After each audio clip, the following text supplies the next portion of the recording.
Hi everyone, कैसे हैं आप सब बच्चों। आप लोगों की बहुत डिमांड आ रही थी कि सर रिलेशन फंक्शन जल्दी से करा दो, तो भाई आज ही करवा दे रहा हूँ। आज आपके सामने वीडियो दिख गई होगी। आज का मतलब आप तारीख देख रहे होंगे जब भी आप देख रहे हैं। तो भाई रिलेशन एंड फंक्शन के इस लेक्चर के अंदर मेजोरिटी थिंग्स मैं कवर अप कर दूंगा।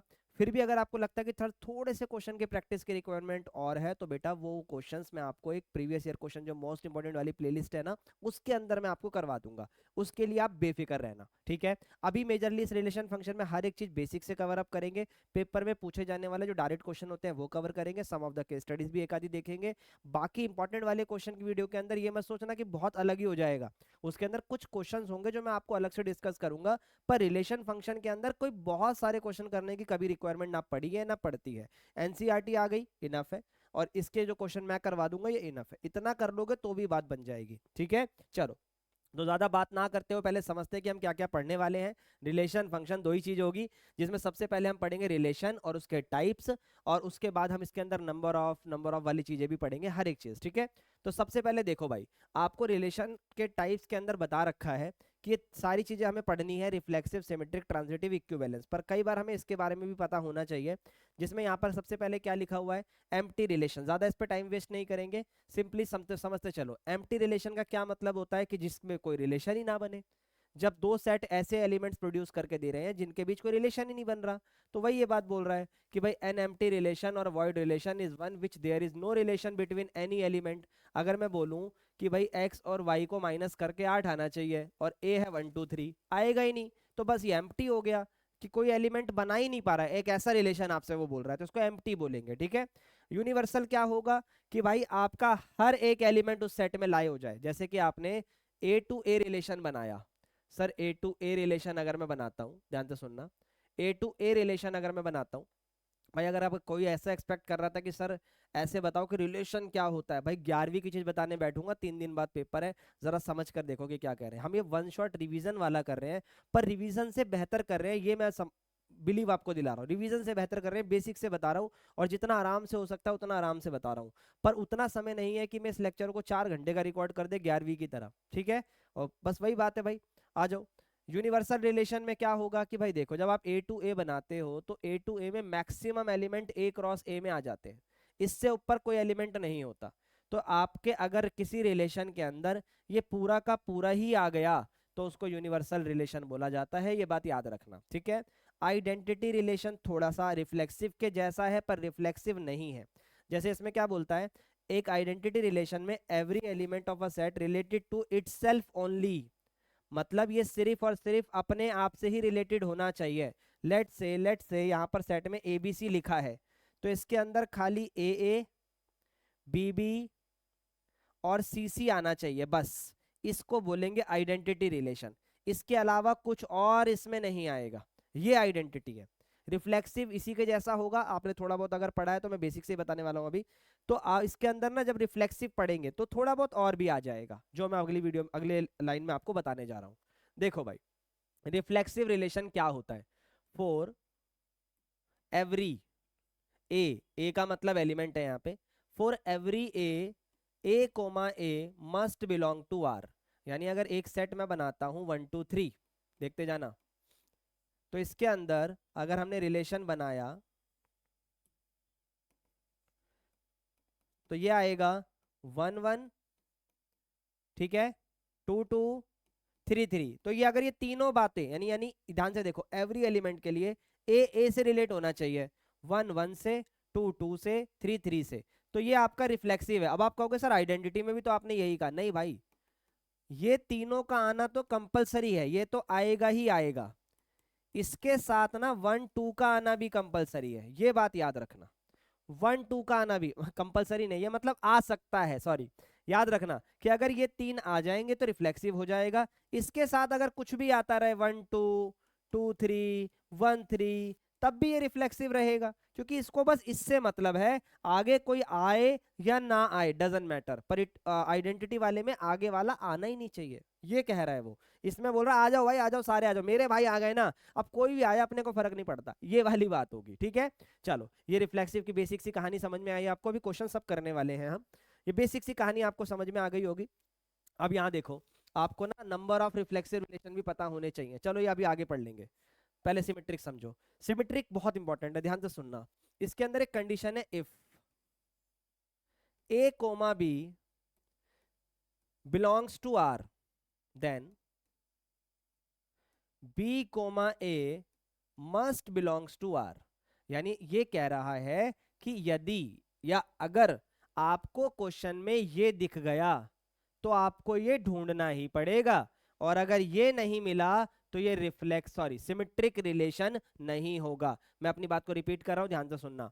अगर मैं कोई रिलेशन बनाता हूं और उसके अंदर ए बी के साथ रिलेट करता है, A comma B relation with R, ठीक है, ए कॉमा बी बिलोंग करता है आर से, तो हमें उसके अंदर बी कॉमा ए को भी ढूंढना पड़ेगा।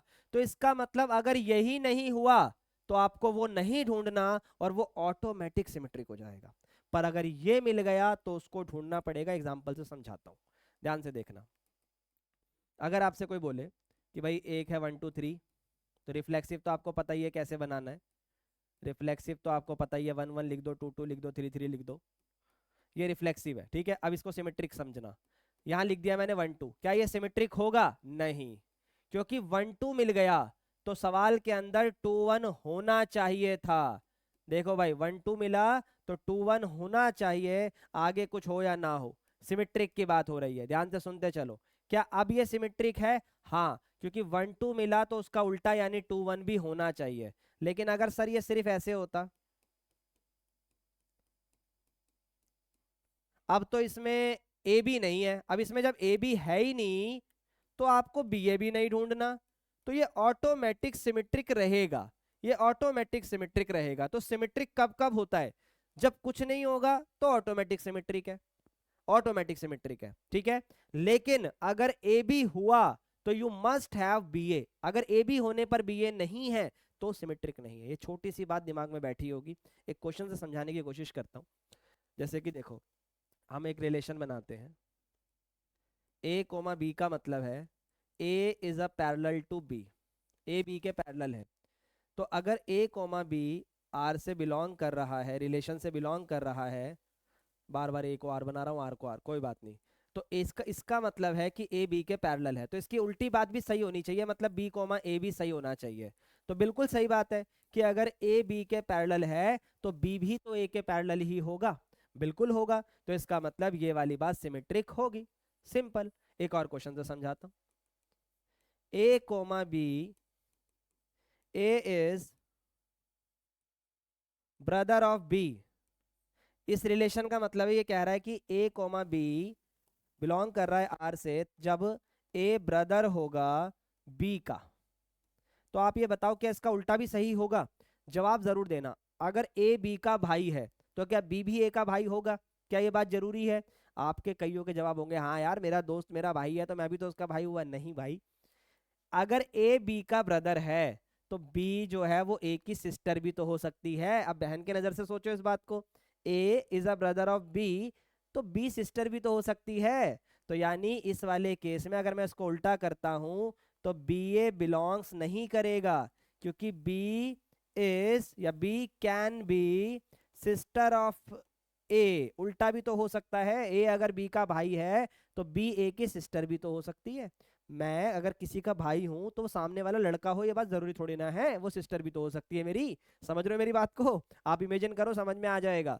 तो इसका मतलब ये वाली बात सिमेट्रिक नहीं है, क्योंकि इसमें ए बी तो ट्रू था, वो तो होगा क्वेश्चन में, पर बी ए ट्रू नहीं निकला। तो इस तरीके से आपको थोड़ा सोचना होता है, ठीक है। आगे बढ़ते हैं, आगे बढ़ते हैं। ट्रांजिटिव रिलेशन, ये भी इसी प्रकार से है, ध्यान से सुनना। इफ, इसमें भी यदि आ रहा है कि अगर ये दोनों होंगे, इसमें दो बात होती है भाई। ए बी तो देगा ही देगा क्वेश्चन में, आपको बी सी और बना लेना है, जहां से खत्म होगा वहीं से शुरू कर कर एक एक्स्ट्रा एलिमेंट सी लिखना है। तो अगर ए बी है जो कि बिलोंग कर रहा है आर से, बी सी भी बिलोंग कर रहा है आर से, देन अगर ये हुआ तो आपको ए यहां से सी यहां से, ए कोमा सी भी सवाल में ढूंढना पड़ेगा।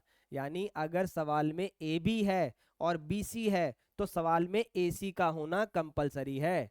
अब बात को पॉइंट वाइज समझो कि अगर एक एक करके मैं एलिमेंट बना देता हूं, 1 2 3, एक एक करके। सबसे पहला रिलेशन 1 1 2 2 3 3, क्या ये ट्रांजिटिव है? यस, क्योंकि इसमें कुछ भी नहीं है। मैंने क्या कहा था, अगर ये सब होंगे, ए बी बी सी होंगे, तो आपको एसी ढूंढना है, पर जब इसमें ए बी बी सी है ही नहीं तो एसी क्यों ढूंढोगे? This is automatic transitive. अगला वाला और प्यारा क्वेश्चन है, ध्यान से सुनो। सर 1 2 आ गया, खाली 1 2, क्या ये ट्रांजिटिव है? हाँ, क्योंकि इसमें तो खाली ए बी है, बी सी नहीं है। अगला आ जाओ, ध्यान से सुनते चलना, ये भी ट्रांजिटिव है।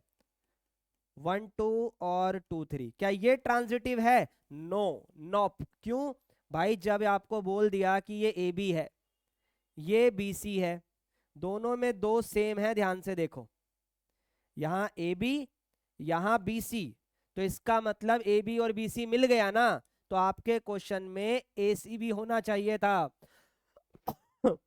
इसका मतलब आपके पास 1 2 और 2 3 है, तो आपके पास 1 3 होना चाहिए था। ये ए का काम कर रहा है, ये बी का, ये बी का और ये सी का, तो ए और सी मतलब 1 और 3 होना चाहिए था। सर क्या ये अब ट्रांजिटिव हो सकता है? हाँ भाई, अब ये ट्रांजिटिव हो सकता है, क्योंकि इसमें पूरी कंडीशन फुलफिल हो रही है। तो क्वेश्चन क्या कह रहा है कि अगर ए बी है, बी सी नहीं है, तो ट्रांजिटिव है। कुछ नहीं है तो भी ट्रांजिटिव है। ट्रांजिटिव को बस एक बात से प्रॉब्लम है कि ए बी है, बी सी है, अगर ये दोनों है तो एसी को आना पड़ेगा, और अगर एसी नहीं आया तो ट्रांजिटिव नहीं है, एसी आ गया तो ट्रांजिटिव है। ये बात याद रखना, ठीक है भाई? इस तरीके से याद रखना। अभी जो मैंने पीछे क्वेश्चन करवाया, आओ देखो इसी को थोड़ा और बदल के करवाता हूँ। मान लो दो लाइनें हैं L1 और L2, और इसका मतलब है L1 L2 पे परपेंडिकुलर है। अगर मैं आपसे बोलूं क्या ये रिफ्लेक्सिव होगा? सर नहीं होगा, क्योंकि कोई लाइन अपने ही ऊपर परपेंडिकुलर कैसे हो सकती है? तो ये बात तो गलत हो गई, ठीक है? अगर मैं आपसे बोलूं क्या ये सिमेट्रिक होगा? सर अगर L1 L2 पे परपेंडिकुलर है तो इसका उल्टा भी तो सही होगा, क्योंकि L2 अगर L1 पे परपेंडिकुलर है तो L1 L2 पे होगा, मतलब L1 अगर L2 पे है तो इसका उल्टा भी तो सही है। बिल्कुल, तो ये बात ट्रू है, तो ये सिमेट्रिक हो गया। अब ट्रांजिटिव सुनो, ट्रांजिटिव में ऑटोमेटिक दो बात फिक्स है, ये दोनों, कि भाई L1 L2 पे परपेंडिकुलर है। अभी सब लिखकर दिखाऊंगा भी आगे चल के, बेफिक्र रहना। L2 L3 पे परपेंडिकुलर है, तो क्या L1 भी L3 पे परपेंडिकुलर होगा? आओ देखते हैं। मान लो ये L1 है और ये L2 है, तो ये इस पे परपेंडिकुलर है, और जो L2 है वो L3 पे परपेंडिकुलर है, तो क्या ये L1 के परपेंडिकुलर होगा? सर नहीं होगा। तो आप ये लिखोगे which is not true, which is not true. तो L1 जो है वो L3 के एक्चुअल में पैरेलल आ चुका है, तो ये ट्रांजिटिव नहीं होगा, ये बात याद रखना। अच्छा, वो ब्रदर वाला क्वेश्चन था, वो ब्रदर वाला क्वेश्चन था, ए बी का भाई है, बी सी का भाई है, ए बी का भाई है, बी सी का भाई है, तो क्या ए सी का भाई होगा? हाँ होगा, क्योंकि इसमें सिस्टर का लॉजिक ही नहीं बना, उल्टा करा ही नहीं आपने। मैं इसका भाई हूं, ये उसका भाई है, तो सी की तो बात ही नहीं हो रही है, सी को बस बोला है तू रह, ए बी का बी सी का, तो क्या मैं उसका भाई होऊंगा? हाँ मैं उसका भाई होऊंगा, अब चाहे वो बहन हो चाहे भाई हो, मैं उसका भाई हूँ, ठीक है भाई? तो क्या ये बात समझ में आ गई? कोई इसमें दिक्कत? तो सिमेट्रिक, ट्रांजिटिव, रिफ्लेक्सिव तीनों मैंने आपको बताए, ठीक है भाई? अब अच्छा, ये पैरेलल मैंने करवाया था तो पैरेलल वाला भी सुन लो। एक चीज याद रखना कि अगर कभी ये थोड़ा अलग लगेगा सुनने में, पर इसको दिमाग में बैठा लेना। देखो भाई, अगर आपसे कोई बोले क्या ये रिफ्लेक्सिव होगा पैरेलल वाला, तो आप कहोगे सर L1 L1, तो क्या L1 L1 पर ही पैरेलल हो सकता है? आपका आंसर होगा सर नहीं, कोई चीज अपने ऊपर ही पैरेलल कैसे हो सकती है, वो कोलिनियर हो जाएगी। तो बेटा वेक्टर 3D के अंदर जब हम चीजों को पढ़ते हैं ना, तो पैरेलल कोलिनियर में कोई ज्यादा डिफरेंस नहीं रह जाता। तो कभी अगर रिफ्लेक्सिव में ये एमसीक्यू में क्वेश्चन आ जाए तो याद रखना L1 अगर L1 पर ही पैरेलल है तो ये बात ट्रू होगी, ठीक है? दिमाग मत लगाना, भरोसा रखो, आंसर सही होगा, ठीक है? ये बिल्कुल होगा, क्योंकि ये 3D के अंदर मैंने पढ़ाया है, वहां जाकर आप देख सकते हो कि भाई पैरेलल और कोलिनियर के कॉन्सेप्ट में बताया था कि उसका मीनिंग क्या होता है, ठीक है? चलो अब ज्यादा बातें ना करते हुए, बेसिक हमें समझ में आया तो सीधा क्वेश्चनों पे चलते हैं। और इससे पहले ये नंबर ऑफ वाले चलो बाद में करेंगे, पहले क्वेश्चनों को देखते हैं थोड़ा सा। अब एक चीज और समझ लो, इक्विवेलेंस रिलेशन क्या होता है? भाई जब कोई रिलेशन रिफ्लेक्सिव भी हो जाए, सिमेट्रिक भी हो जाए और ट्रांजिटिव भी हो जाए, तो उन तीनों के आधार पे आप बोल देते हो कि ये एक इक्विवेलेंस रिलेशन होगा। तो इक्विवेलेंस रिलेशन वो रिलेशन होता है जो रिफ्लेक्सिव भी होता है, सिमेट्रिक भी होता है और ट्रांजिटिव भी होता है, ठीक है भाई? चलो ये सब बताऊंगा, भी बेफिक्र रहना। वन ऑफ द फाइनेस्ट और repeated question in the exam आपके सामने आ गया है, ध्यान से देखो। शो करना है कि ये रिलेशन इक्विवेलेंस है, लिखा नहीं है, मैं बता देता हूँ। इस क्वेश्चन को क्या प्रूफ करना है कि ये इक्विवेलेंस रिलेशन होगा, शो करना है तो आंसर आसान हो गया। और आपको इक्विवेलेंस क्लास भी बतानी है, किसकी सर? 3 की बता दो। चलो, किसकी इक्विवेलेंस क्लास बतानी है? 3 की। तो पूरा क्वेश्चन करके दिखाऊंगा, तसल्ली से समझना।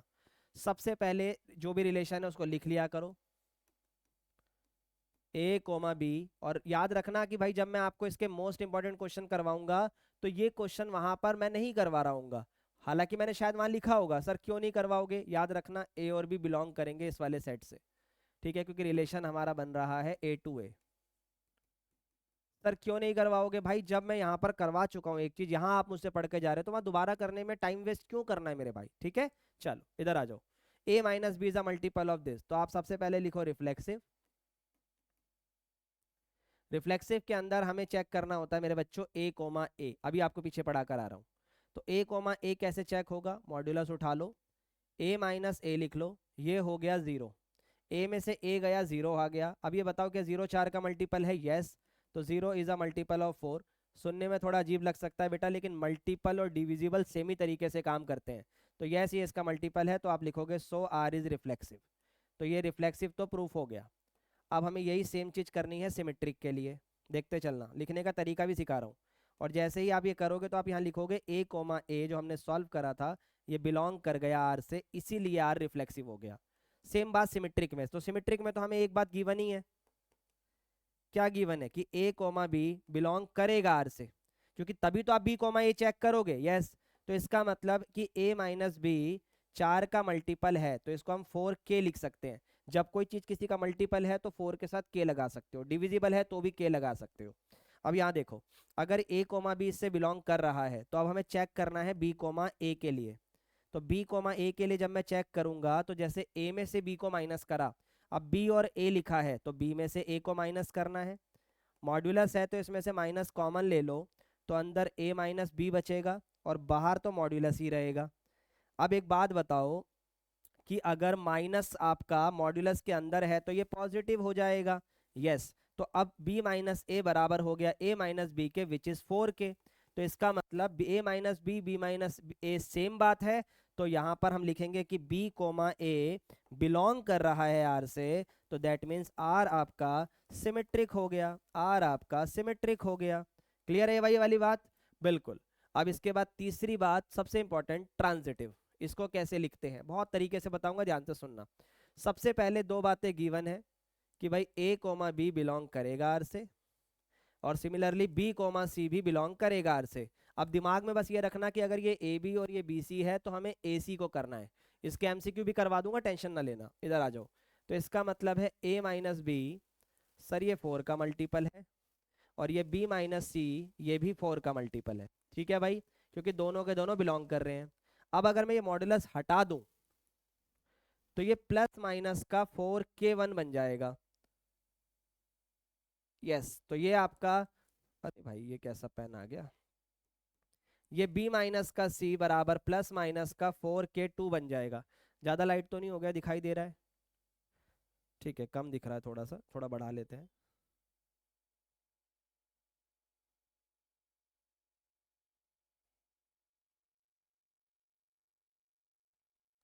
हाँ जी। तो अगर मैं यहाँ पर ध्यान दूं तो इन दोनों में देखो, मुझे AC प्रूफ करना है। क्या प्रूफ करना है? AC।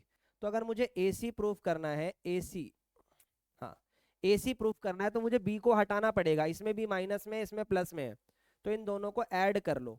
तो इससे होगा क्या? A माइनस का B प्लस, इसको ऐड करो, B माइनस का C बराबर, इन दोनों को भी ऐड करो, प्लस माइनस का 4k1 और प्लस माइनस का 4k2। अब देखते जाओ, b से b हो गया कैंसिल, यहां बचा a माइनस का c बराबर, दोनों में प्लस माइनस कॉमन आ रहा है, वो भी 4, देख लो, अंदर बचेगा k1 प्लस k2। ठीक है, हाँ जी। अब अगर मैं ये प्लस माइनस यहां से हटा दूं तो इस पे मॉड्यूलस लग जाएगा और यहाँ पर 4 आएगा, और इस पूरी वैल्यू को k मान सकते हो। ध्यान से देखो, आपके पूरी कैलकुलेशन के बाद यहाँ पर a माइनस सी आ चुका है। जब a माइनस बी था तो a कोमा बी लिखा, a माइनस सी है तो आप a कोमा सी लिखोगे, जो कि बिलोंग करेगा r से। सो r इज ट्रांजिटिव। अब एक बात यहाँ पर समझो, ये वाला क्वेश्चन आपका रिफ्लेक्सिव भी हो गया, सिमेट्रिक भी हो गया, ट्रांजिटिव भी हो गया। तो जब ये रिफ्लेक्सिव भी है, सिमेट्रिक भी है, ट्रांजिटिव भी है, तो R is an equivalence relation. ये एक इक्विवेलेंस रिलेशन बन गया जो कि उसने हमसे बोला था। अब आपको इक्विवेलेंस क्लास कैसे निकालते हैं वो मैं सिखाता हूँ। वन ऑफ द इजी है ये, ठीक है ना। कैसे निकालते हैं सरल सुनो। जो भी आपका क्वेश्चन है हमेशा उसको उठाओ। सर a माइनस बी 4 का मल्टीपल है, यस ठीक है। तो अगर मैं इसमें से किसी एक की जगह 3 रख लूं, लेट से मैंने एक की जगह रखा। सर 3 क्यों रखा? भाई आपको बोला गया है कि 3 की क्लास बतानी है, तो आपने 3 लिख दिया। अब आपको इक्विवेलेंस क्लास ऑफ 3 बतानी है। कैसे बताओगे? ध्यान से सुनना, आसान है। आपको इक्विवेलेंस क्लास का मतलब समझना पड़ेगा पहले, कि आपको 3 के साथ आने वाले वो एलिमेंट बताने हैं जो इस रिलेशन को सेटिस्फाई करे, बस। और वो बताने हैं 0 से 12 के बीच। तो क्या मैं यहाँ पर 3 में 3 रख सकता हूँ? 0 तो नहीं रख सकता हूँ, 3 रख सकता हूँ। क्यों? क्योंकि 3 रखने से 3 में से 3 गया, 0 बचेगा जो 4 का मल्टीपल है। फिर क्या रख सकता हूँ? 7, क्योंकि 4 का मल्टीपल है तो 4 बढ़ा लो। 3 और 4 7, 4 रख के देख लो, ये लो 3 में से 4 गया 1, क्या 1 4 का मल्टीपल है? नहीं। 5 रख लो, 3 में से 5 गया 2, नहीं। 7 रखो, 7 में से 3 गया 4, तो सर 4 का मल्टीपल है, हाँ। अब 11 रख लो, सर 11 में से 3 गया 8 बचा, क्या 8 4 का मल्टीपल है? हाँ। अब इससे ऊपर हम जा नहीं सकते क्योंकि हमारी जो लिमिट है वो 12 तक सेट है। तो मेरे हिसाब से equivalence class, relation, reflexive, symmetric, transitive सब आपको क्लियर हुआ होगा। इसको एक बार रिपीट पे देख लेना ताकि अच्छे से और समझ में आ जाए, ठीक है भाई। चलो एक और वन ऑफ द इजीएस्ट और अच्छा क्वेश्चन हमारे सामने आ गया है। अब एक और क्वेश्चन देखो। यहाँ पर भी रिलेशन में एलिमेंट है 1 2 3 4 5, और आपको चेक करना है कि रिफ्लेक्सिव, सिमेट्रिक, ट्रांजिटिव में से क्या क्या होगा। जब बेटा चेक करना होता है ना, तो कई बार क्या होता है, पहले तो आप डायरेक्ट वेरिएबल से करोगे जो क्वेश्चन ने दिया है, पर कई बार उससे बात नहीं बनती है, तो आपको अपने आप डिजिट लेनी पड़ती है, एग्जाम्पल लेने पड़ते हैं, पर उसे गलत साबित करने के लिए। ये बात याद रखना, अगर आप गलत नहीं कर पा रहे हो तो इसका मतलब सवाल सही है, उसमें कोई प्रॉब्लम नहीं है। ये बात याद रखना, ठीक है। चलो सबसे पहले रिफ्लेक्सिव। तो रिफ्लेक्सिव के लिए यहाँ पर x कोमा एक्स लिखेंगे क्योंकि x कोमा वाई है। तो अगर मैं लिखता हूँ तो मॉड्यूलस के अंदर x square minus x square हो जाएगा जो कि 0 है। अब बताओ 0 के 8 से छोटा होता है? यस, ये बात तो सही है, ट्रू है। तो इसका मतलब r तो रिफ्लेक्सिव हो गया। डन है भाई।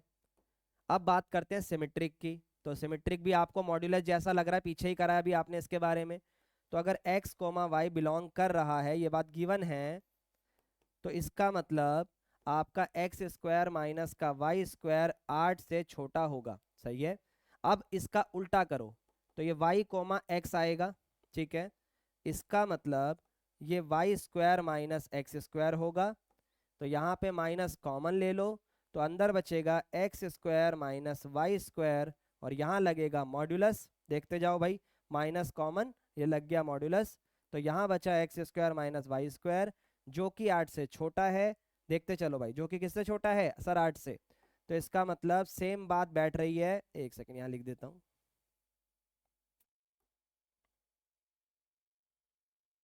ठीक है। तो ये 8 से छोटा है, तो इसका मतलब ये बात सही है। अगर आप एग्जाम्पल से भी करना चाहते हो तो भी हो जाएगा। एक बात बताओ यार, आप कुछ भी स्क्वायर कर लो, कुछ भी, अगर वो 8 से छोटा हुआ तो माइनस ऐसे करो या ऐसे करो सेम आएगा क्योंकि वो मॉड्यूलस में है, और मॉड्यूलस में आंसर पॉजिटिव ही आएगा। लो मैं रख के दिखाता हूँ। लेट से मैंने 1 माइनस 2 का स्क्वायर रखा, ठीक है। 1 का स्क्वायर 1, 2 का 4, कितना आया सर? माइनस का 3, तो वो प्लस ही हो जाएगा ना भाई, प्लस ही हो जाएगा मॉडुलस से बाहर आके। तो अगर मैं इसको उल्टा करके लिखूंगा आएगा तो भी 3 ना। तो ये बात याद रखना कि ये सिमेट्रिक भी है। ट्रांजिटिव में लफड़े मचेंगे तो वो ध्यान से सुनना, क्योंकि ट्रांजिटिव में इनइक्वालिटी को ऐसे सॉल्व करना पॉसिबल नहीं है, तो हम पहले नंबर लेके सॉल्व करेंगे।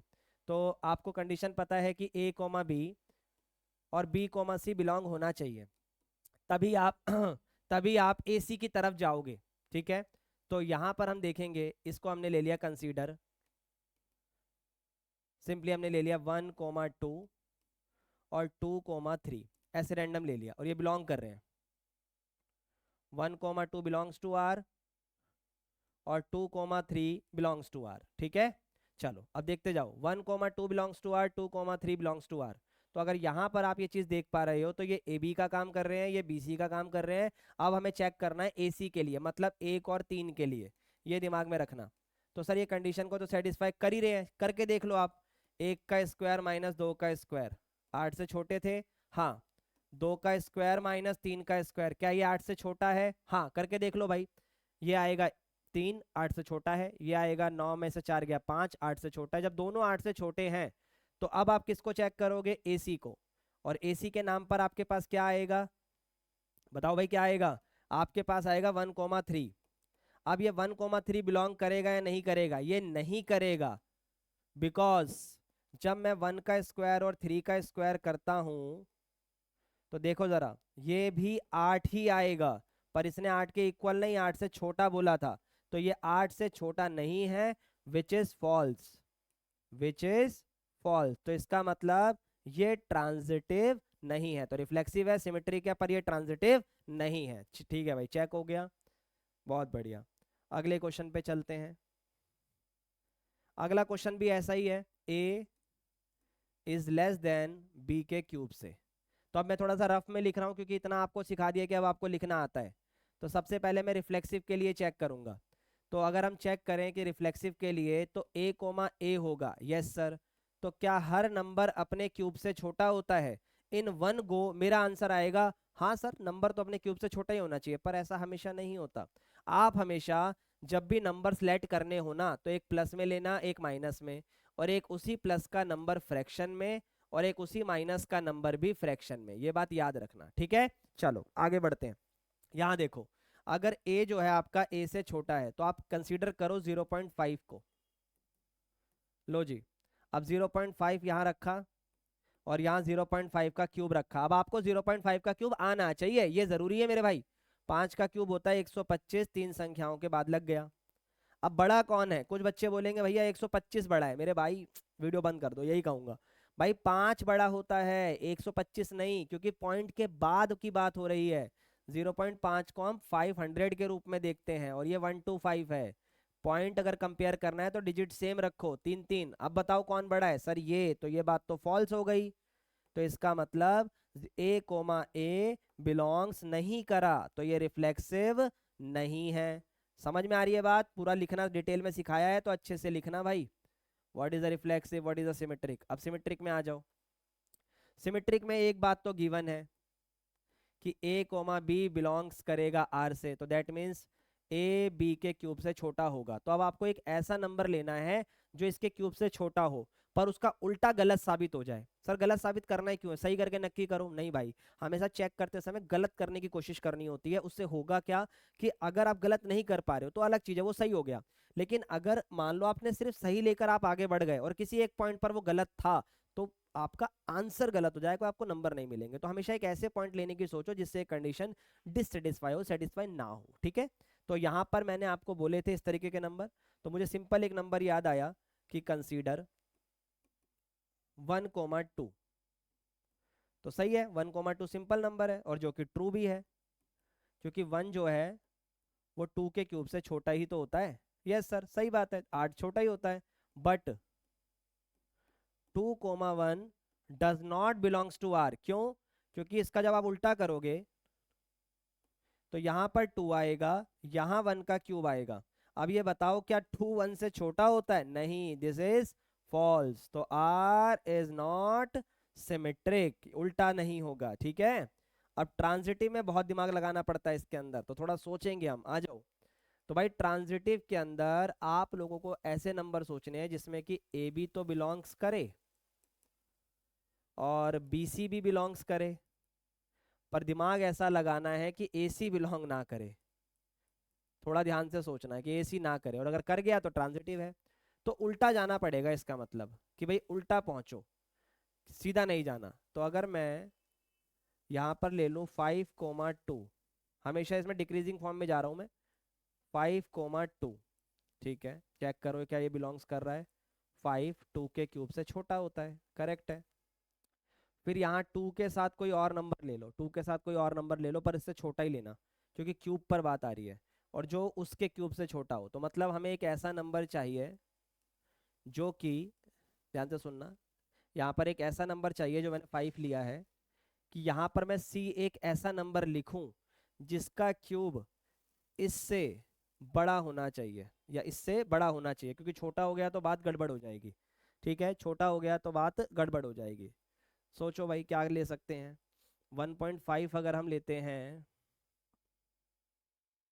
2 का क्यूब 8 होगा, ये 5 होगा, ए लेस देन है ना।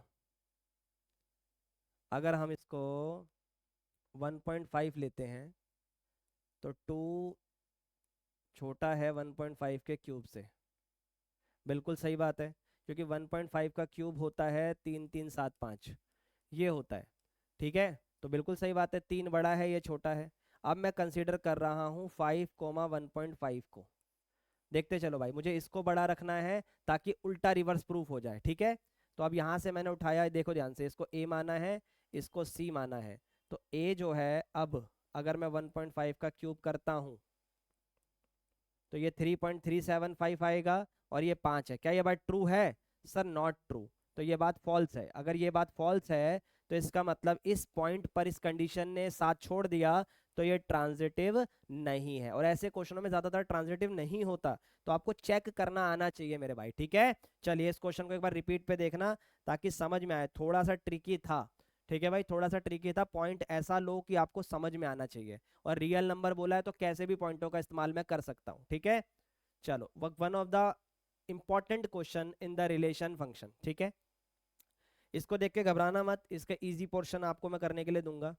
ठीक है, आपको बस पहचान करना मैं सिखाता हूँ कि क्वेश्चन क्या है, क्या आ रहा है। देखो भाई, and denote the set of all natural number on the relation be natural number to natural number, यानी रिलेशन अपना एन टू एन है। अब जनरली होता क्या है कि ए कोमा बी लिखकर ए और बी के बीच में एक रिलेशन बता दिया जाता है, लेकिन इस बार ना पूरे के पूरे ए की जगह ए कोमा बी है, और जहां बी आता था वहां सी कोमा डी है। बात को समझो, जब आप रिलेशन बनाते हो तो आप लिखते हो ए कोमा बी रिलेशन, तो इसमें ए कोमा बी में पहला एलिमेंट ए होता है, दूसरा एलिमेंट बी होता है। पर इस रिलेशन में पहला एलिमेंट ये है और दूसरा एलिमेंट ये है। और ये रिलेशन कब बनेगा? जब ये कंडीशन सवाल में दिखाई देगी, यानी ए कोमा बी और सी कोमा डी के बीच रिलेशन तब स्टैब्लिश होगा जब ए डी और बी प्लस सी के बराबर होगा बी सी ए प्लस डी के। थोड़ा ध्यान से सुनना, कभी कंफ्यूजन नहीं होगी इस क्वेश्चन में।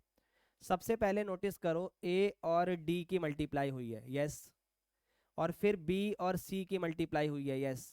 जिनकी यहाँ मल्टीप्लाई हुई है वही यहाँ प्लस में है, और जिनकी यहाँ मल्टीप्लाई हुई है वो यहाँ प्लस में है। यस सर, सॉर्टेड है, कंडीशन समझ में आ रही है, ठीक है ना। तो अब अगर मैं इसको रिफ्लेक्सिव के लिए लेकर जाता हूँ, थोड़ा ध्यान से सुनना, अगर मैं इसको रिफ्लेक्सिव के लिए लेके जाता हूँ क्योंकि इक्विवेलेंस करना है, तो ए कोमा ए बिलोंग्स होना चाहिए आर से, है ना। पर यहाँ ए कोमा ए तो मैं लिख ही नहीं सकता, क्यों? क्योंकि यहाँ पर ए कोमा बी पूरा ए है, उसका रिलेशन भी मुझे ए कोमा बी के साथ दिखाना है। अब इसको अगर इस कंडीशन के हिसाब से मैं फुलफिल करूँ तो सबसे पहले क्या बोला गया था मुझे सवाल में कि भैया पहले और आखिरी को मल्टीप्लाई करो, तो ए को बी के साथ कर दिया, फिर ब्रैकेट में कुछ है उस पर भी आऊंगा, फिर बीच वाले को मल्टीप्लाई करो, बी ए लिख दिया। जिनकी मल्टीप्लाई यहाँ करी है उसको यहाँ प्लस में लिखो, और जिनकी मल्टीप्लाई यहाँ करी है उनको यहाँ प्लस में लिखो। इन दोनों को देखो सेम है तो ये बात ट्रू हो गई। भाई ए बी बी ए एक ही बात है, बी प्लस ए प्लस बी एक ही बात है, तो ये ट्रू हो गया और ये रिफ्लेक्सिव है। अब लिख लेना इसको कि आर इज रिफ्लेक्सिव, ठीक है, इतना तो आना ही चाहिए। अब मैं आपको बताता हूँ सिमेट्रिक। सिमेट्रिक के अंदर गिवन है, क्या गिवन है कि ए कोमा बी का रिलेशन सी कोमा डी के साथ तो है, तो इसका मतलब ए डी बराबर बी सी, और यहाँ बी प्लस सी, और यहाँ ए प्लस डी, तो बिल्कुल सही है। तो अब इसका उल्टा, यानी बी सॉरी, ये पीछे वाला आगे और आगे वाला पीछे करना है, तो यहाँ पर सी डी आएगा, और इसका रिलेशन चेक करना है ए बी के साथ। देखते हैं, पहला और आखिरी तो ये होगा सी बी, फिर इन दोनों का ये होगा डी ए, ब्रैकेट जो डी ए यहाँ पर है डी प्लस ए होगा, जो सी बी यहाँ है वो सी प्लस बी होगा। अब इन दोनों को ध्यान से देखो, क्या ये सेम है? सर यहाँ पर लिखा था बी सी, तो यहाँ भी बी सी है, ब्रैकेट में ए प्लस डी था, ए प्लस डी ही है, आगे पीछे से कोई दिक्कत नहीं है।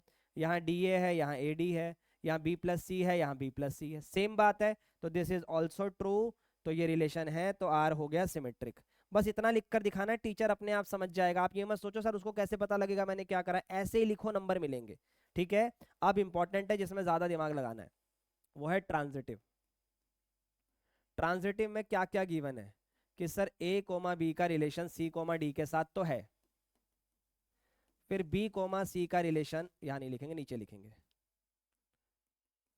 फिर बी कोमा सॉरी, अब एक बात बताओ, ए बी के बाद हम बी सी लिखते थे ना, तो बी सेम रहता था, पर इसमें तो ये पूरा बी है, तो मैं यहाँ सी डी तो लिखूंगा, पर इसका रिलेशन बनेगा ई और एफ के साथ। क्यों सर? भाई एक बात बताओ, सवाल में हमेशा ए बी होता है, तो सी में अपनी मर्जी से लाता हूँ। अब ये पूरा ए है, ये पूरा बी है, तो इस पूरे को सी मानेंगे ना, तो इसमें ई और एफ आएगा। कंडीशन समझो दोनों की, इसमें ए को डी के साथ ब्रैकेट में बी प्लस सी, सेम ऊपर वाला ही टेप रहा हूं मैं, फिर आपको बी सी के साथ ब्रैकेट में ए प्लस डी। ठीक है, अब इधर आ जाओ, इन दोनों को देखो, हाथ ना ज्यादा कपड़ा ये पकड़ लेता है। इधर आ जाओ, सी और एफ को मल्टीप्लाई, नाइस, यहाँ डी और ई का प्लस, फिर डी और ई की मल्टीप्लाई, और जो पहले मल्टीप्लाई हुआ था उसका प्लस। अब यहाँ से ना कंडीशन बनाऊंगा तब जाके क्वेश्चन हो पाएगा, क्योंकि अब मुझे प्रूफ क्या करना है सर, अगर आपने ए बी के साथ ई एफ लिया है तो इन दोनों को प्रूफ करना है, तो बी और सी को एलिमिनेट करना पड़ेगा इसमें से कैसे भी करके। तो देखो भाई, अगर मैं नोटिस करूं तो यहाँ बी प्लस सी लिखा है, तो उसके डिवाइड में ये बी सी आ सकता है, और यहाँ वाले ए प्लस डी के नीचे ये वाला ए डी आ सकता है। और हमेशा ऐसे प्लस माइनस करके ही क्वेश्चन होंगे, या तो प्लस माइनस या मल्टीप्लाई, मेजोरिटी प्लस और मल्टीप्लाई से क्वेश्चन हो जाएगा। इधर आ जाओ, इधर अगर मैं देखूं तो डी प्लस ई के नीचे डी ई आ सकता है, और सी प्लस एफ के नीचे सी एफ आ सकता है। अब यहाँ देखो, बी सी दोनों के डिवाइड में जाएगा, और यहाँ सी के नीचे भी बी सी आएगा, यहाँ ए के नीचे ए डी आएगा, और यहाँ डी के नीचे ए डी आएगा। ओके, अब इधर अगर हम आगे बढ़ते जाएं, यहाँ डी के नीचे डी ई आएगा, यहाँ ई के नीचे डी ई आएगा, सी के नीचे सी एफ आएगा, और एफ के नीचे सी एफ आएगा। ठीक है, आते जाओ, बी से बी गया 1/c, सी से सी गया 1/b, और ए से ए गया 1/d, और डी से डी गया 1/a। ठीक है, इधर भी डी से डी गया 1/e, ई से ई गया 1/d, सी से सी गया 1/f, और f से f गया 1/c। ठीक है भाई, अब हमें बस करना है इन दोनों को ऐड। कैसे सर? इधर से देखो, यहाँ से b हटेगा, वहां पर भी b है। ठीक है, b कहाँ गया? b हटाना है, c, अच्छा अच्छा अच्छा, वहां मैं समझा रहा था, आपको यहाँ पर ए बी रखना है, इधर से आपको ई एफ रखना है, तो बीच का सी डी हटाना है। तो बिल्कुल c यहाँ पर है, c वहां पर भी है, d यहाँ पर भी है, हट जाएगा भाई, बहुत बढ़िया। तो देखो भाई, यहाँ से 1/c प्लस 1/b ये उठा लो, इधर से ये उठा लो, 1/e प्लस 1/d बराबर 1/d plus 1/a plus 1/f plus 1/c। ठीक है, अब क्या करेंगे ध्यान से देखो, 1/c यहाँ पर भी है, 1/c यहाँ पर भी है, प्लस का उधर जाके माइनस, 1/d 1/d खत्म। तो क्या बचा? इधर से बी ई बचा है, वहां से ए एफ बचा है। दोबारा बताओ, बी ई बचा है, और यहाँ पे ए और एफ बचा है। ये हो गया बी ई, तो ई प्लस बी, ये हो गया ए एफ, तो एफ प्लस ए। अब ये इधर मल्टीप्लाई, ये इधर मल्टीप्लाई, तो देखो ए एफ के साथ बी प्लस ई आ गया, और बी ई की मल्टीप्लाई के साथ ए प्लस एफ आ गया। और हमें प्रूफ भी तो यही करना है कि ए कोमा बी का रिलेशन ई कोमा एफ के साथ है।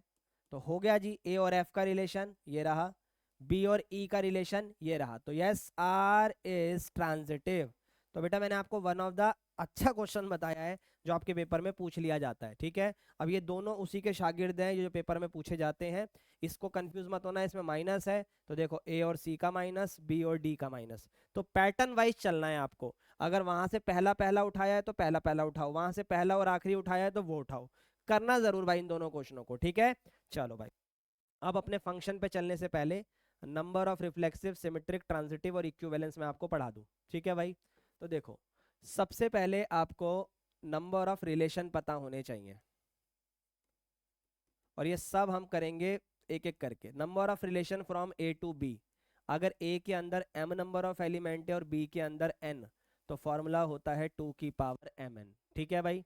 और अगर इसी में बोल दूं मैं number of non empty relation, तो नॉन एम्प्टी रिलेशन के अंदर क्या होगा, 2 की पावर mn में से एक हटा देना, एक हटा देना। क्यों? क्योंकि नॉन एम्प्टी बोला है और एम्प्टी रिलेशन एक होता है, तो वो माइनस हो गया। ये बात यहाँ तक सॉर्टेड है।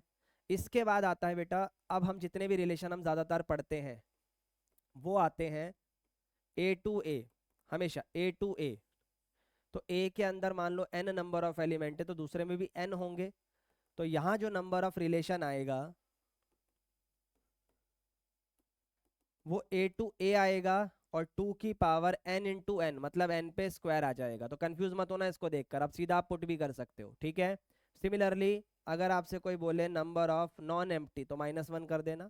नंबर ऑफ रिफ्लेक्सिव रिलेशन,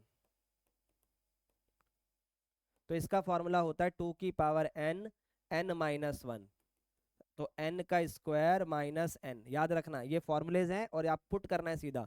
अगर मान लो सेट के अंदर 1 2 3 एलिमेंट हुए, तो आपको n की जगह 3 रखना है, तो 3 का स्क्वायर 9 और 3 तो 2 की पावर 6 आंसर आ जाएगा। इतना समझ पा रहे हो तो ओके लिखना भाई कमेंट्स में।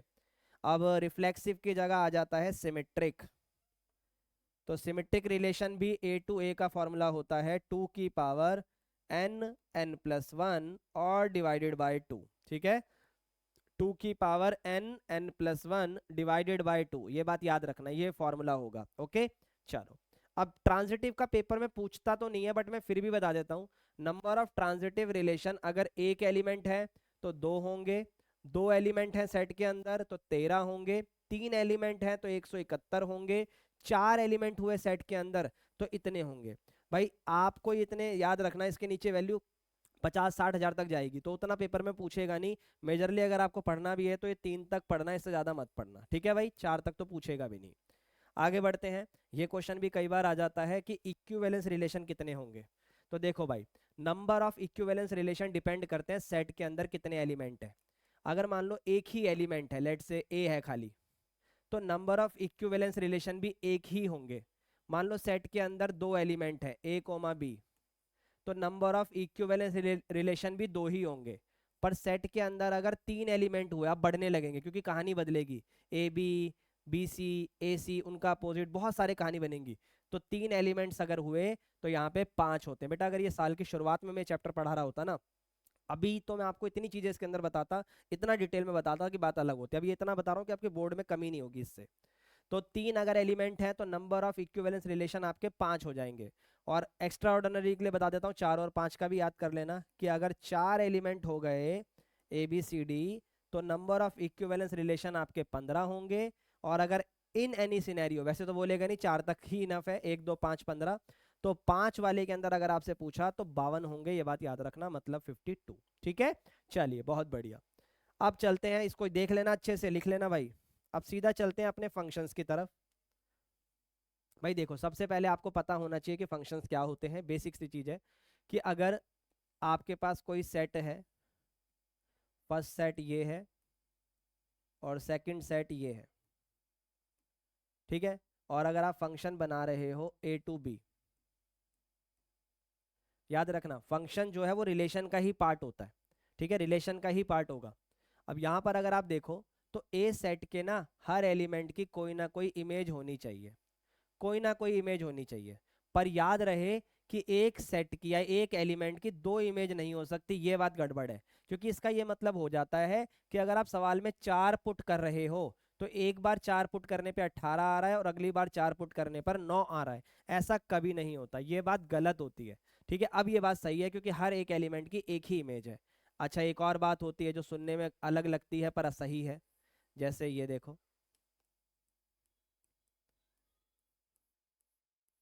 ये भी फंक्शन है, इसमें कोई प्रॉब्लम नहीं है। क्यों सर, अब क्यों है फंक्शन? भाई देखो मैंने क्या कहा, पहले सेट के एलिमेंट की, हाँ मिल गया, हाँ भाई, पहले सेट की, दोबारा बोल रहा हूं, पहले सेट की अगर हम यहां से कोई भी एलिमेंट उठाएं तो उसकी एक इमेज होनी चाहिए। तो यहाँ से आपने कोई भी एलिमेंट उठाया, हर एलिमेंट की एक ही तो इमेज है ना। फंक्शन की डेफिनेशन भी यही होती है, when the function from A to B every element of set A has unique image in the set B. तो आपके हर एक एलिमेंट की एक ही इमेज होनी चाहिए। तो एक की 18 ही है ना, दो की 18 ही है ना। मैंने ये तो नहीं कहा कि सबकी अलग अलग होनी चाहिए, मैंने ये कहा कि एक की 18 है तो अगली बार भी जब एक पूछोगे तो 18 ही आएगा। प्रॉब्लम बस तब है जब एक के साथ 18 आ रहा है, ठीक है, फिर एक के साथ 17 आ जाए, ये है प्रॉब्लम। क्योंकि सेम वैल्यू पुट करने पर दो डिफरेंट आंसर नहीं आते, पर डिफरेंट वैल्यूज पुट करने पर सेम आंसर आते हैं। तो ये बात आपको याद रखनी है, बस ये सिनेरियो गलत है, बाकी सब सही है। अब फंक्शन को लिखते कैसे, पढ़ते कैसे, थोड़ा ध्यान से सुनना भाई। सबसे पहले आपके क्वेश्चनों में बोला जाएगा फंक्शन ए टू बी, किसी भी, अब वो रियल टू रियल भी हो सकता है, नेचुरल टू नेचुरल भी हो सकता है। हाफ ऑफ द क्वेश्चन यही कवर हो जाता है, इसलिए ध्यान से सुनना। सबसे पहले जो लिखा होगा बेटे, ये होगा डोमेन ऑफ द फंक्शन, ये होगा डोमेन ऑफ द फंक्शन। यानी अगर आपको क्वेश्चन में डोमेन नहीं मिल रही तो समझ जाओ यही है। इसके बाद फिर होगा बी। अब आप बोलोगे रेंज, नहीं भाई, ये होती है कोडोमेन, ये होती है कोडोमेन, और रेंज इसमें से आती है, रेंज इसमें से आती है, ठीक है, रेंज इसमें से आती है। तो अगर मैं आपसे बोलूं तो रेंज किस में से आई सर, कोडोमेन में से। तो रेंज जो है वो सबसेट हो जाती है कोडोमेन का, ठीक है, ये छोटी सी बात याद रखना। और अभी अब डोमेन रेंज निकालते कैसे हैं वो सिखाने बैठूंगा, बहुत टाइम लगेगा, पर क्वेश्चंस के बीच में वो भी मैं आपको सिखा दूंगा। 11वीं क्लास का टॉपिक है आई नो, बट थोड़ा बहुत मैं आपको सिखा दूंगा कि आपको हाँ भी बनाना आ जाए क्वेश्चन, ठीक है। अब अगर आपसे कोई बोले कि नंबर ऑफ फंक्शंस बताओ फ्रॉम ए टू बी, तो अगर number of function A to B कोई बोल रहा है और ए के अंदर m नंबर ऑफ एलिमेंट है, बी के अंदर n नंबर ऑफ एलिमेंट है, तो ये n की पावर m हो जाएगा, ठीक है। नंबर ऑफ फंक्शन बताने हैं आपको ए टू बी, तो n की पावर m होगा। इसमें उल्टे से देखते हैं, ए टू बी नहीं है, बी टू ए, समझो मेरी बात, ए टू बी जब जा रहे हो तो उल्टा देखना, n की पावर m। अगर ये बी टू ए पूछ लेता तो बी में n एलिमेंट है, इसमें m है, तब कहानी पलट जाती, तब m की पावर n हो जाता। ये बात याद रखना, इंपॉर्टेंट है ये, ठीक है। ये कई बार एमसीक्यू में कंफ्यूज कर देते हैं। चलो, अब आता है बेटा वन वन और ऑन टू। पहले इसका बेसिक सिनेरियो समझो, फिर मैं आपको क्वेश्चंस पे लेके चलूंगा। नाम से क्या पता लग रहा है, वन वन, यानी पहले सेट के हर एक एलिमेंट के सिर्फ एक ही इमेज होनी चाहिए। वन वन, यहां से भी वही होनी चाहिए। अब ये नहीं कि आपके जैसे पिछले वाला केस था, ये गलत हो जाएगा, क्योंकि हर एक एलिमेंट की एक सेपरेट इमेज होनी चाहिए। तो आओ मैं समझाने की कोशिश करता हूँ। वन वन आपसे क्या कहता है, वन वन कहता है कि हर एक एलिमेंट की एक सेपरेट इमेज होनी चाहिए, बस ये वो आपसे कह रहा है। अगर कोई यहाँ पर एक एक्स्ट्रा एलिमेंट आ गया उससे आपको कोई दिक्कत नहीं है, ठीक है। यहाँ नहीं आ सकता एक्स्ट्रा एलिमेंट, क्योंकि यहाँ अगर एक्स्ट्रा एलिमेंट आ गया लेट से 5 तो अभी तो बन जाएगा, पर अब यहाँ अब 6 आ गया, प्रॉब्लम है, क्योंकि 6 को कनेक्ट करना ही पड़ेगा वरना ये फंक्शन ही नहीं होगा। क्योंकि फंक्शन की डेफिनेशन क्या थी, every element of set A has image in the set B. तो यहाँ पर ये बात समझो, तो यहाँ पर कभी भी एक्स्ट्रा एलिमेंट नहीं हो सकता। किसके अंदर नहीं हो सकता, वन वन के अंदर। अभी इसके बारे में मैं थोड़ा डिटेल में बता दूंगा, कोई बात नहीं। ये लो भाई, 4 एलिमेंट तक जा रहे हैं हम, यहाँ पे थोड़े एक्स्ट्रा, इससे कोई दिक्कत नहीं है। तो क्या ये वन वन है, हाँ। और अगर ये वाली कंडीशन दिख जाए सर, तो कि फंक्शन नहीं है क्या, भाई ये भी फंक्शन होगा, ये भी फंक्शन है, लेकिन इसको हम बोलते हैं मैनी वन। मैनी वन क्यों, क्योंकि मैनी लोग एक ही लोग से कनेक्ट है, ठीक है। मैनी लोग एक ही लोग से कनेक्ट है, या मैनी वैल्यूज एक ही वैल्यू से कनेक्टेड है, तो इसको मैनी वन बोलते हैं। ये सब वन वन है, ठीक है। अब पता कैसे लगता है, कई तरीके हैं। पहला तो मैंने आपको बता ही दिया कि हर वैल्यू की इमेज होनी चाहिए और एक ही होनी चाहिए, डिफरेंट। तो इसको कंडीशन ये होती है चेक करने की, f x one f x two के बराबर रख दो, तो एक्स वन अगर सिर्फ एक्स टू के बराबर आ रहा है तो वो वन वन है, इसके अलावा अगर कुछ और आ रहा है तो वो मैनी वन है, ये बात याद रखना। अब अगर आपसे कोई बोले number of one one function कैसे बताते हैं, तो इसकी जगह छोड़ के रखना, अभी मैं आपको बताऊंगा आगे चल के। इसका तरीका होता है, बस ये याद रखना कि अगर पहले सेट के अंदर एन एम एलिमेंट है और दूसरे में एन, तो यहाँ पर कौन बड़ा और कौन छोटा होना चाहिए। आप खुद बताओ किसके अंदर एलिमेंट ज्यादा हो सकते हैं, अभी आपने पढ़ा है मेरे से, सर दूसरे वाले में ज्यादा हो सकते हैं, तो दूसरे वाले में ज्यादा होंगे तभी आंसर आएगा, पहले वाले में ज्यादा हो गए तो जीरो आंसर आएगा। अब यहाँ क्या आएगा, पहले थोड़ा क्वेश्चन करते हैं फिर इस पे भी आएंगे, ठीक है। चलो, ये बेसिक सी बात दिमाग में बस बैठा के रखना। अब ऑन टू क्या होता है, देखो भाई ध्यान से सुनना। अगर मैं ए टू बी फंक्शन बना रहा हूं तो ये कहता है कि every element of set B every element of set B has pre-image in set A। यानी सेट बी के अंदर जो भी एलिमेंट आएगा सबकी कोई ना कोई प्री इमेज होनी चाहिए। मतलब अभी जो आपने पीछे 1 1 बनाया था ना, वो ऑन टू नहीं था, वो ऑन टू नहीं था क्योंकि वहां पर 9 के साथ नाइंसाफी हो गई थी। पर ये ऑन टू हो सकता है क्योंकि हर एक एलिमेंट के पास कोई ना कोई इमेज है। तो इसका मतलब जब हम ये बनाएंगे, ध्यान से देखो, यहाँ देखो 1 2 3 4 5 6, क्या ये ऑन टू है? हाँ, ये तो 1 1 भी है।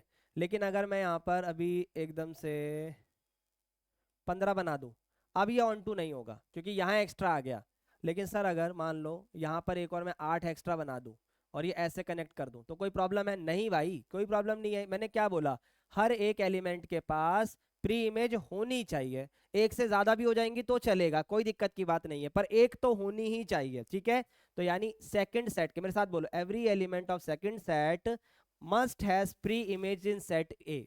तो याद रखना इसके अंदर ये होगी कंडीशन तो ही ऑन टू होगा, वरना नहीं होगा। तो यहाँ भी नंबर ऑफ ऑन टू पर भी आएंगे, पर उससे पहले एक छोटी सी बात याद रखना। अब एक बात बताओ, सेकंड सेट जो है वो कोडोमेन होता है? Yes sir. और ये हर एक एलिमेंट की कोई ना कोई प्री इमेज है? Yes sir. तो ये रेंज हो जाएगा? यस। तो रेंज अगर कोडोमेन के बराबर आती है तो ये भी एक कंडीशन होती है आपको ऑन टू पहचानने की। बाकी आपके प्रूफ वाले क्वेश्चनों में टीचर आपको कहते हैं, मार्किंग स्कीम ने भी कई बार दिखाया है कि एफ ओ जी को वाई के बराबर करना होता है। इस पे दिमाग मत लगाना, ये मैं आगे चल के अभी आपको समझाऊंगा, ठीक है। इसके अलावा आपसे number of onto function पूछे जा सकते हैं, अभी मैं वो करवाऊंगा आपको, बट उसमें कुछ फिक्स चीजें हैं, वो सुन लो। अब इसमें किससे प्रॉब्लम है, किस सेट में एलिमेंट ज्यादा हो सकते हैं, इस वाले में या इस वाले में? साफ साफ दिख रहा है कि पहले वाले में ज्यादा हो सकते हैं।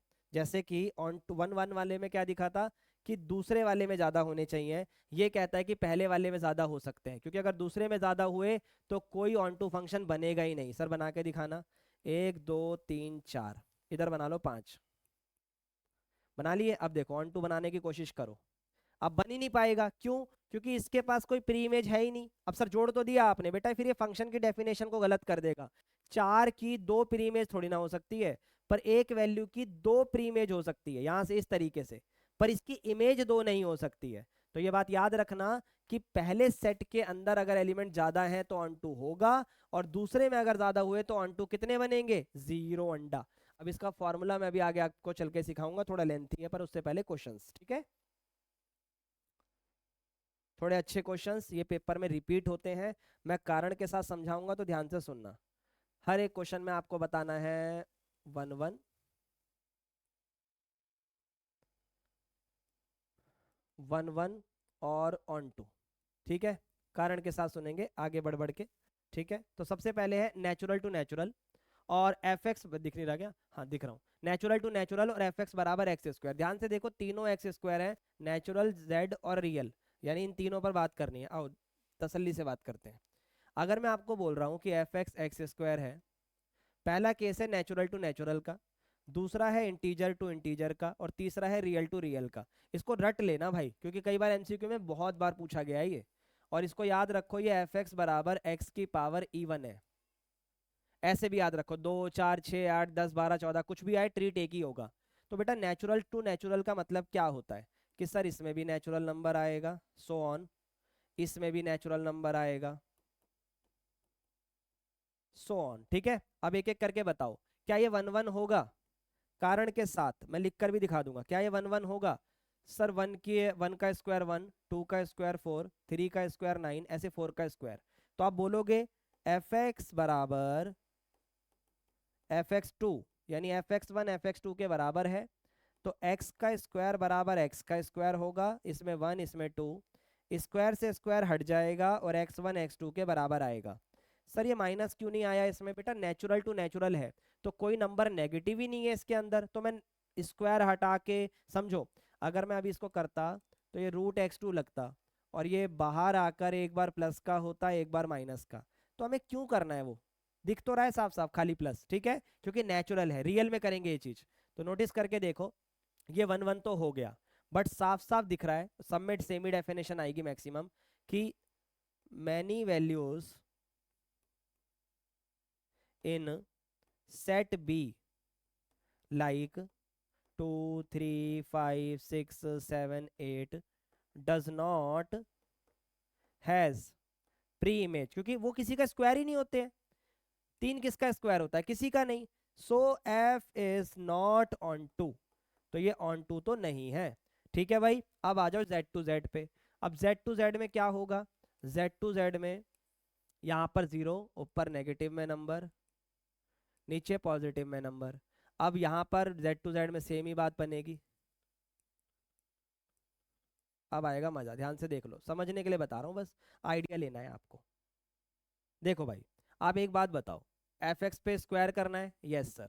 जेड टू जेड है, एक का स्क्वायर सर एक, माइनस एक का स्क्वायर भी एक, क्योंकि इंटीजर में पॉजिटिव भी आ रहा है नेगेटिव भी आता है, तो सीधा सीधा ये 1 1 नहीं है, ये 1 1 नहीं है। क्यों नहीं है, क्योंकि -1 एंड 1 हैज सेम इमेज। अगर ये दोनों की सेम इमेज है तो ये मैनी वन फंक्शन हो गया, 1 1 नहीं होगा। ठीक है, सिमिलरली सिमिलरली इसमें भी यही होगा, जब एफ एक्स बराबर एक्स स्क्वायर होगा, तो जब आप इसका 1 1 चेक करोगे तो इसमें भी वही बात बैठेगी कि भैया f(x1) बराबर f(x2), अगर मैं स्क्वायर लिख के दिखाता हूँ,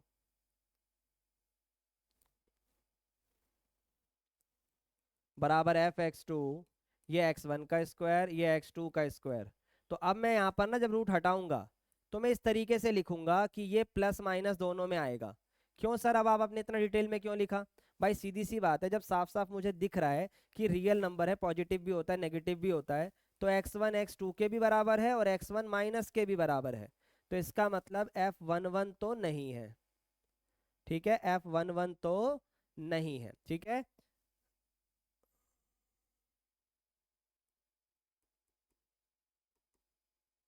चलो जी, अब आते हैं ऑन टू पे। 1 1 दोनों में कहानी समझ में आ गई, सेम कहानी थी, बस इस वाले में 1 1 हुआ है अभी तक। इधर अगर मैं लिखूं, इधर अगर मैं लिखूं, तो ये 1 1 है, बट ये ऑन टू नहीं है, कारण मैंने आपको बताया, ये दोनों ही 1 1 नहीं है, और ये दोनों ही ऑन टू भी नहीं होंगे, ये फिक्स है। चाहे तो आप करके देखो, आओ मैं दिखाता हूँ कैसे। अब एक बात बताओ, आप सवाल में एफ एक्स बराबर एक्स का स्क्वायर कर रहे हो, जब आप एक्स का स्क्वायर कर रहे हो मेरे भाई, तो आप एक बात बताओ, स्क्वायर करने पर तो इसके अंदर नंबर पॉजिटिव ही आना चाहिए। सर बिल्कुल, चाहे आप नेगेटिव का स्क्वायर करो चाहे पॉजिटिव का, पर यहाँ तो नेगेटिव भी बैठा है, तो किसी नंबर का स्क्वायर कर कर नेगेटिव आएगा नहीं। तो दोनों बातों में सेम ही चीज आएगी कि negative value in set B does not has pre image, so F is not onto. तो सिंपल सी बात है कि दोनों में जब आप रियल टू रियल भी जा रहे हो तो यहां पर भी तो नेगेटिव होगा। यस सर, तो नेगेटिव वैल्यू की कोई प्री इमेज नहीं होती है अगर एफ एक्स बराबर एक्स स्क्वायर है, क्योंकि स्क्वायर करते ही नंबर पॉजिटिव हो गया, तो किसी भी नंबर का स्क्वायर नेगेटिव नहीं आएगा, तो इसका मतलब ये ऑन टू नहीं है। ये एमसीक्यू में केस स्टडी में कई बार पूछा जाता है। ठीक है भाई, सिमिलरली अब आपको ट्राई करके मुझे दिखाना है ये क्यूब वाला, और ये आसान है, याद रखना, ये क्यूब वाला है, तो इसका मतलब इसको आप एफ एक्स की पावर ऑड की तरह ट्रीट करना। ठीक है, मैं ओरली समझा देता हूँ। एक रखने पे एक का क्यूब आएगा, दो रखने पे दो का क्यूब भी आएगा, नेचुरल टू नेचुरल है, तो 1 1 तो होगा, पर ऑन टू ये भी नहीं होगा। क्यों? क्योंकि अभी सिखाया, देखो पीछे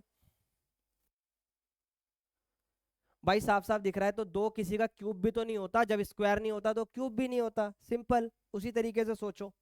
आगे बढ़ो, सेम जेड टू जेड, एक का क्यूब एक हो जाएगा, दो का क्यूब 8 हो जाएगा, तीन का क्यूब 27 हो जाएगा, तो सर क्यूब तो आ जाएंगे, जीरो का क्यूब जीरो जीरो, -1 का क्यूब -1, तो यहां पर लफड़ा नहीं होगा, तो ये 1 1 तो हो जाएगा, पर ऑन टू ये भी नहीं होगा। क्यों भैया, अब तो नेगेटिव का क्यूब नेगेटिव होता है, फिर भी क्यों मना कर रहे हो आप? एक बात बताओ, इंटीजर टू इंटीजर है, नंबर तो 3 इसमें भी आ रहा है, 3 तो इसमें भी आ रहा है मेरे भाई, तो 3 की अगर मैं बोलूं कि इधर से ढूंढ कर बताओ 3 किसका क्यूब होता है तो बता ही नहीं पाओगे आप। इसीलिए आपको याद रखनी है ये वाली बात, ठीक है।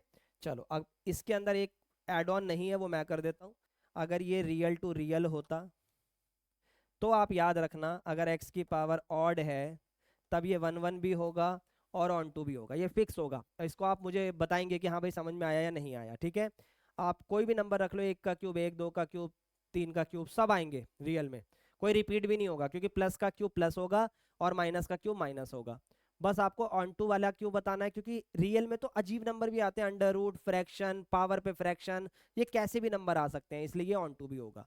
तो इस बात को दिमाग में बैठा लो, पेपर में बहुत पूछी जाती है, ठीक है भाई।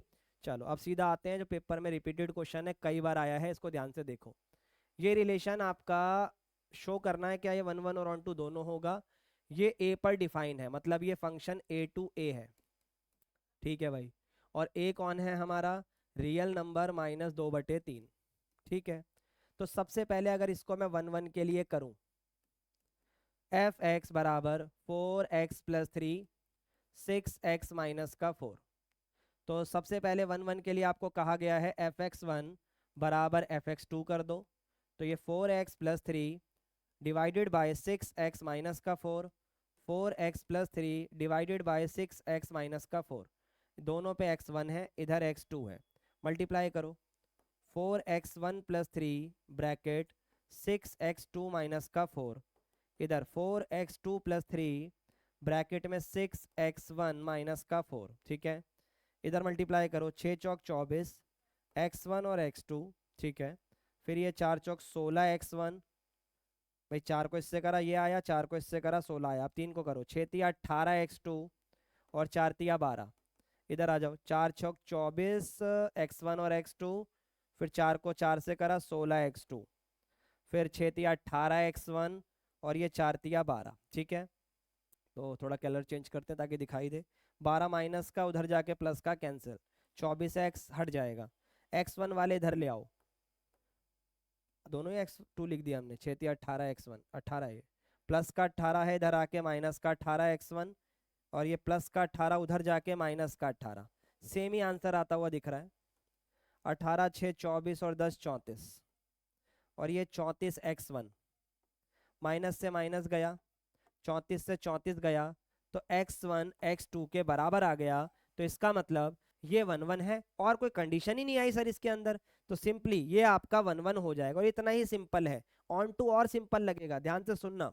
ऑन टू के अंदर बस एक कंडीशन बनानी पड़ेगी, वो मैं आपको सिखाता हूँ। जब भी ऐसा क्वेश्चन आए ना इस तरीके के बड़े क्वेश्चन, तो ऑन टू में ना सबसे पहले आप एफ लिखो। जैसे ना ये आपका y मान लो, अभी आपके ना एक सवाल को आप पढ़ते कैसे हो, आप पढ़ते हो y in the terms of x, तो इसको कन्वर्ट कर दो x in the terms of y। हम ऐसे रेंज निकाला करते थे 11वीं क्लास में, तो ये इधर जाके मल्टीप्लाई होगा। देखते जाओ भाई, तरीके से बताऊंगा। ये 6xy होगा, ये 4y होगा, ये 4x होगा। x वाले एक तरफ तो सर 6xy प्लस का 4x इधर आके माइनस का 4y इधर आके प्लस का, 3 माइनस में है, क्या कॉमन आ रहा है सर x, अंदर बचेगा 6y माइनस का 4, ठीक है। यहाँ पर 4y माइनस का 3 है, तो अब x बराबर आएगा 4y माइनस का 3 डिवाइडेड बाय, माइनस का 3 है या प्लस का 3 है, सवाल में तो प्लस का 3 था, हमने माइनस क्यों कर दिया, रुक जाओ। प्लस का 4 माइनस का इधर आके प्लस का 3 तो कहीं गया ही नहीं है, 3 प्लस का ही है, फिर ये नीचे आ गया। तो बेटा ऐसे क्वेश्चन में जब आप इसको ऐसे कन्वर्ट कर देते हो ना, आपको रेंज कैसे निकालनी होती है मैं आपको समझाता हूँ, ध्यान से सुनना। रेंज निकालने का एक तरीका है कि भाई अगर कोई वैल्यू फ्रैक्शन में है p/q की फॉर्म में, तो all real number can be the answer, but answer वो नहीं होगा जिससे कि नीचे वाली वैल्यू 0 बन जाए।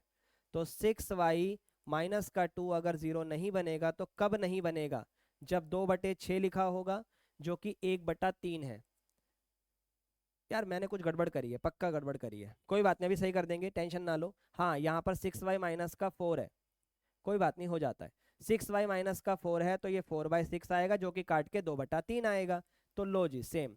अब जरा नोटिस करो, फंक्शन ए टू ए था, ये आपकी डोमेन है, ये आपकी को डोमेन है।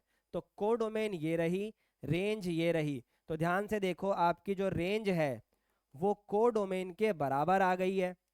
जब रेंज कोडोमेन के बराबर आ गई है तो एफ आपका ऑन टू हो गया है। और जब एफ आपका ऑन टू हो गया है तो भाई मैंने ना मार्किंग स्कीम में देखा था किसी पेपर के अंदर कि उन्होंने बोला था सर एफ ओ जी भी करके दिखाना है, तो वो करके दिखा दो। अब ये होता क्या है, इसका मतलब होता है बेटा एफ के अंदर जी को पुट करना। जैसे आप एफ के अंदर एक्स को पुट करते हो, इस बार एफ के अंदर आपको जी पुट करना है। अब सर मैं जी कहाँ से लाऊं, रुक जाओ जरा। ये जो आपने, इसको आप एफ एक्स बोलते हो, जब आप इसको कन्वर्ट कर देते हो तो इसको आप जी बोलते हो, ठीक है भाई। इसको आपको इसमें पुट करना है, तो पहले एफ एक्स बताओ क्या होगा। सर ये रहा 4x+3, 6x-4। तो जहां पर x लिखा है उसकी जगह ही आपको पुट करना है, ठीक है। टेंशन मत लेना, ये हमेशा सही आता है। ये पुट करो यहाँ पे 4y+3, 6y-4, 4y+3, 6y-4। इसको एलसीएम लेके सॉल्व करना और ये y के ही बराबर आएगा हमेशा, बस ये करके दिखाना है। क्योंकि पेपर में ना मार्किंग स्कीम में करके दिखा रखा था, ऑल दो वरना मैं तो इससे सेटिस्फाइड हूँ कि रेंज बराबर कोडोमेन हो गया तो एफ ऑन टू हो गया, ठीक है। तो एक तरीका है करने का, इसको रिपीट करना अच्छे से। एक और क्वेश्चन इसी प्रकार का आ गया है और फिर हमारा एक आखिरी केस स्टडी का क्वेश्चन एंड दैट्स ऑल, ठीक है भाई। फिर आपके इंपॉर्टेंट क्वेश्चन भी आपको कल सुबह मिल जाएंगे, आज आप ये देख रहे होंगे। चलो, show that the function R to R define this neither one one nor onto. Okay, R to R जाना है मेरी जान, आर टू आर। मजा नहीं आ रहा ग्रीन कलर में। x² + x+1, तो अगर हम f(x1) बराबर f(x2) रख दें तो x1 पे स्क्वायर प्लस x1+1 होगा, इधर x2 पे स्क्वायर प्लस x2+1 होगा, ठीक है सर। तो 1 से 1 तो माइनस हो गया, बिल्कुल हट रहा है साफ साफ। तो x1 पे स्क्वायर माइनस इधर आ जाके x2 पे स्क्वायर हो जाएगा, ये प्लस x1 पहले से है और ये इधर आके x2 हो जाएगा, बराबर में 0 बचेगा। इन दोनों को आप लिख सकते हो एक बार प्लस में और एक बार माइनस में। इसमें x1 माइनस x2 होगा, ध्यान से देखो दोनों में x1 माइनस x2 कॉमन आ रहा है, तो अंदर बचेगा x1 + x2+1, ओके, बराबर में 0। अब ध्यान से देखो, इस वाली चीज को अगर मैं 0 के इक्वल रखता हूं तो x1 तो x2 के बराबर आ गया, पर 1 1 तो होता ही तब है जब सिर्फ x1 x2 के बराबर आए। ये तो ये वाला पार्ट भी इसके बराबर आ रहा है, तो इसका मतलब कुछ और भी कंडीशन बन सकती है।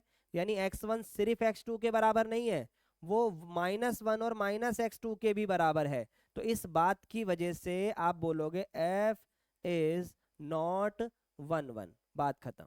अब ऑन टू कैसे करना है वो इस क्वेश्चन में ध्यान से सुनो। सबसे पहले ऑन टू के लिए मैंने क्या कहा था, x²। अगर आपको कोई वैल्यू पता है तो डायरेक्ट लिख दो, पर वो उतना डिफिकल्ट हो जाएगा इस क्वेश्चन में।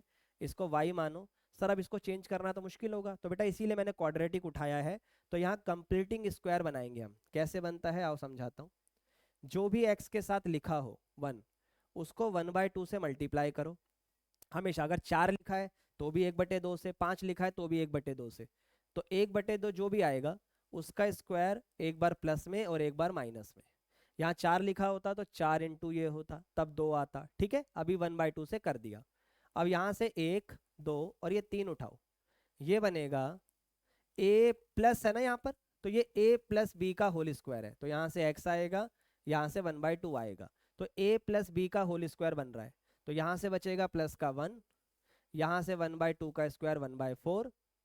देखते जाओ भाई, ये x + 1/2 का होल स्क्वायर होगा, ये आपका 3/4 होगा, प्लस का 3/4 इधर आके माइनस का हो गया। यहाँ x + 1/2 पे होल स्क्वायर है, स्क्वायर हटा दो, अंडर रूट लगा दो, ठीक है। y - 3/4 और ये x + 1/2। अब इसका एलसीएम ले लो, 4y - का 3 डिवाइडेड बाय 4 रूट से बाहर आके कितना होगा सर 2, प्लस का 1/2 सर उधर जाके माइनस का,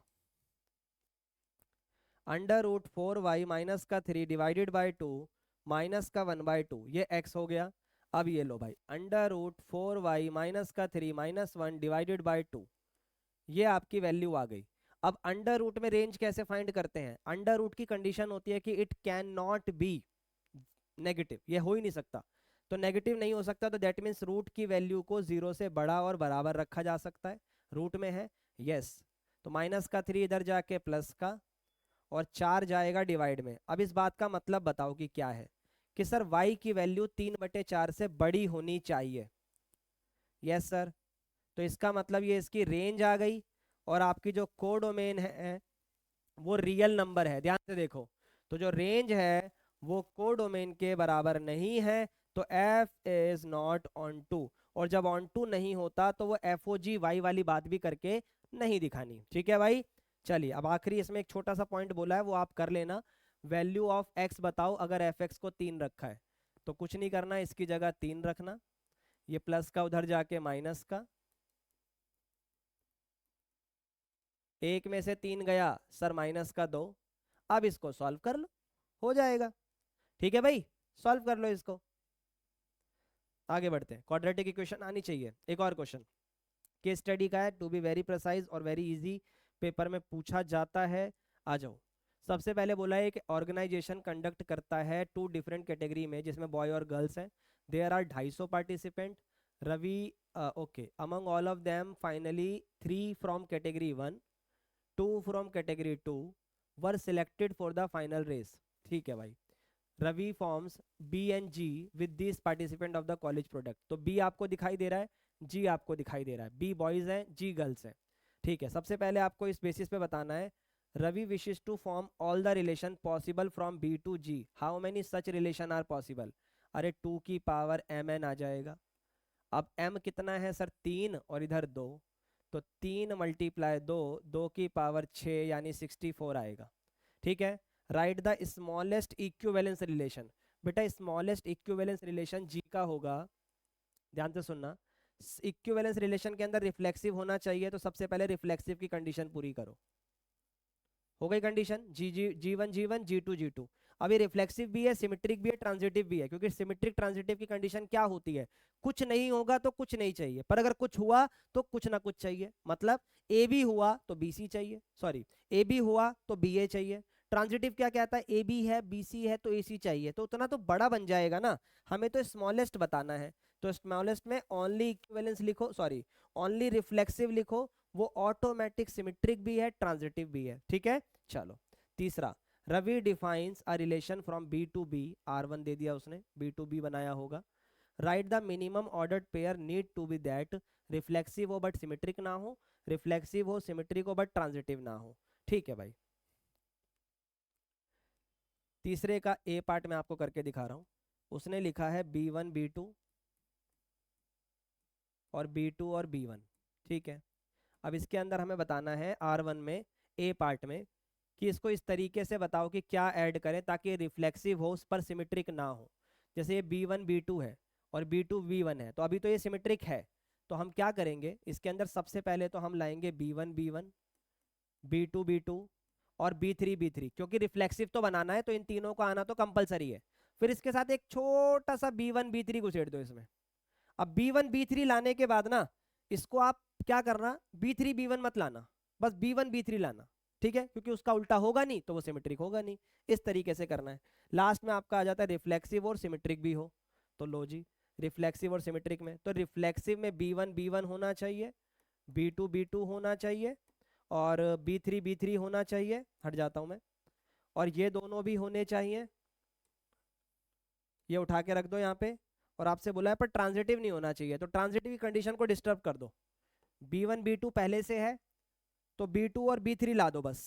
क्यों सर, अब जब B1 B2 है, आपने B2 B3 ला दिया, तो B1 B3 भी आना चाहिए, पर आप वो मत लाओ, क्योंकि आपको नॉट ट्रांजिटिव दिखाना है।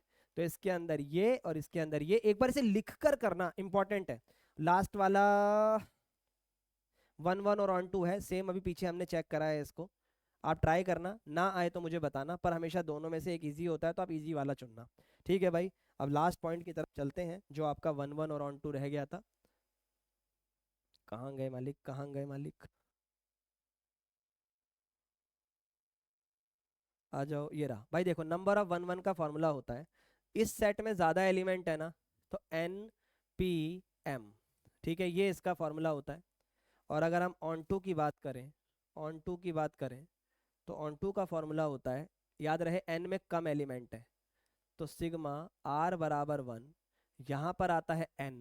ठीक है, यहाँ पर आता है NCR -1 की पावर n माइनस आर और उस r की पावर m।